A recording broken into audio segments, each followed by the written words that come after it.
What's up? I'm Colin. Welcome back to another episode where we try to beat the S&P. As you guys probably know, we have 4 rules here that guide how we trade. First and foremost, we invest in our Roth IRA. We're not trying to get rich quick. We are saving for retirement. The S&P 500 returns a little over 10% every year, and that is a great starting point. But we think we can beat it, and so that's what we are looking at doing.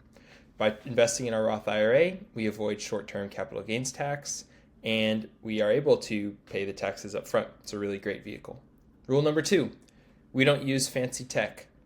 This is Google Sheets. I use Google Sheets and then some code that runs in an extension. That's about it. I'm not paying for TradingView. You and I both know we can't afford a Bloomberg terminal, so we don't use fancy tech here. Rule number 3, this is the key. This is what sets us apart from any other trading channel on YouTube. We get in the game. Our strategy is not going to have us invest our entire portfolio all of the time. What do we do with the money that is not currently being invested? Do we leave it on the sidelines? No, we put it in the S&P 500. We're not just testing trading strategies, we're real people saving for retirement, and so our money gets in the game. And then rule number 4, twice a week or less. I'm busy, you're busy, so any way we trade, we're going to be just checking and making buys and sells twice a week or less. So yesterday, I ran my RSI script here. I have a confession to make. Last week, I actually did not execute the buys that I had put up.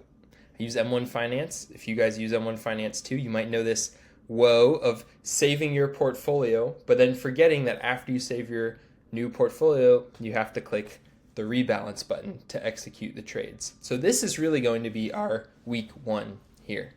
And so this is my sheet that the script runs on.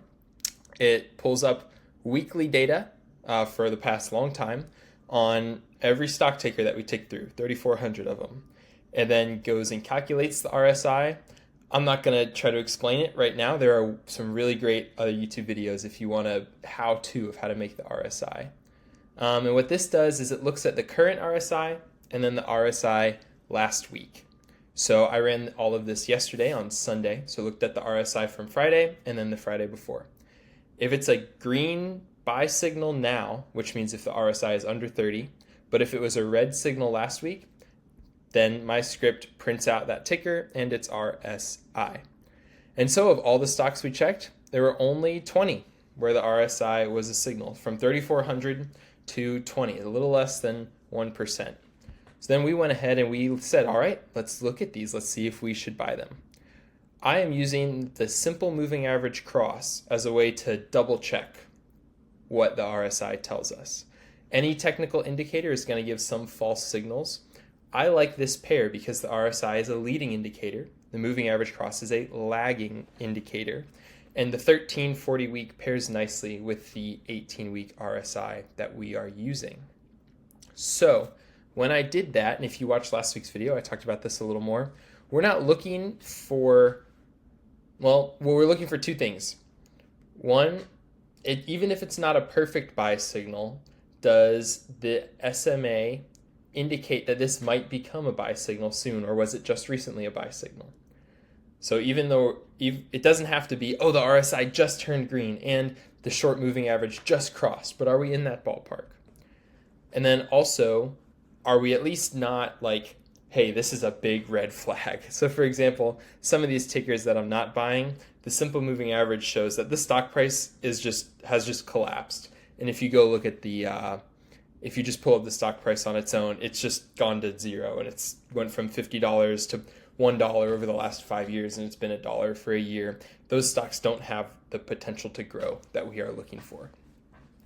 So this gave us 4.5 hubs here is just so 4.5 stocks to buy. I just want to highlight 2 of them right now. First, this is Kellogg's. This moving average cross is just pretty flat, which means Kellogg's price has been pretty flat. That's not necessarily bad. If RSI says it's oversold, hey, maybe we could capitalize on a little bit of bumps in the road as it's just kind of chilling.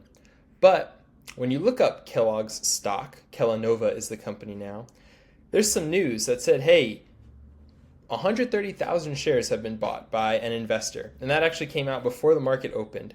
And so if there's something like that, there's a few other articles about it too. There's a lot of institutional activity. I'm not trying to mess around with that. That's a little riskier than what I'm looking for.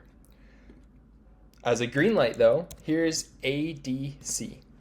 It has a similar profile to Kellogg's where we're just kind of dancing around, not really moving a ton. But there wasn't any news like that. And so, hey, this stock is oversold, the RSI told us. The moving average cross doesn't say anything bad or good. Hey, I think this could be a good opportunity for us to capitalize. We're probably not going to hold this one for a week, for a long time. It might just be a week or two until the RSI gets to around 40 or so. But this is a great chance to capitalize. We're in this game for the long run. We're just trying to beat the S&P 500. So if we beat it by 0.5% for 1 week, that's not going to change the world this week, but man, over time, that will make a huge difference. So these are the 4 tickers that I bought. I bought them this morning at 9:30, and as of right now, the S&P 500 this week is up 1.14%, and we are up 1.02%. So we're a little behind, but that is well within the margin of error. Stay tuned, hit subscribe, share this with a friend who's also interested in investing, and next week I'll give you an update on whether we are beating, tying, or falling behind the S&P. Thank you guys so much for watching, and I will see you soon.